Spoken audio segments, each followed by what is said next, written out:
किसी गांव में एक साधु रहा करता था। वो जब भी नाचता था तभी बारिश होती थी। इसीलिए गांव के लोगों को जब भी बारिश की जरूरत होती तब ये लोग साधु के पास जाते और उनसे अनुरोध करते कि वो नाचें। और जब वो नाचने लगते तो बारिश जरूर होती।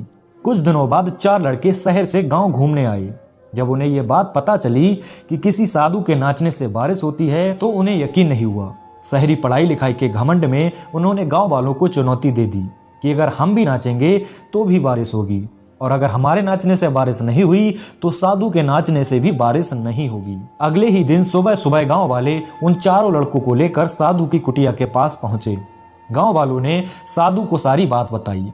फिर उन लड़कों ने नाचना शुरू किया। पहले लड़के ने नाचना शुरू किया।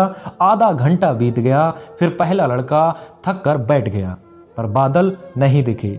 कुछ देर बाद दूसरे लड़के ने नाचना शुरू किया और 1 घंटा बीतते बीतते वो भी थक कर बैठ गया। बाकी दोनों लड़कों ने भी ऐसा ही किया, पर बारिश नहीं हुई। अब साधु की बारी थी।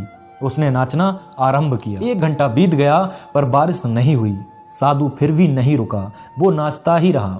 नाचते नाचते 2 घंटे बीत गए पर बारिश नहीं हुई। 4 घंटे बीत गए पर बारिश नहीं हुई। लेकिन साधु तो रुकने का नाम ही नहीं ले रहा था। धीरे धीरे शाम ढलने लगी कि तभी बादलों की गड़गड़ाहट सुनाई दी और थोड़ी देर बाद जोरों की बारिश होने लगी। ये देखकर चारों लड़के दंग रह गए। उन चारों ने तुरंत साधु से क्षमा मांगी। फिर चारों लड़कों ने साधु से पूछा, बाबा भला ऐसा क्यों कि हमारे नाचने से बारिश नहीं हुई और आपके नाचने से बारिश हो गई? साधु ने उत्तर दिया कि जब मैं नाचता हूं तो 2 बातों का ध्यान रखता हूं।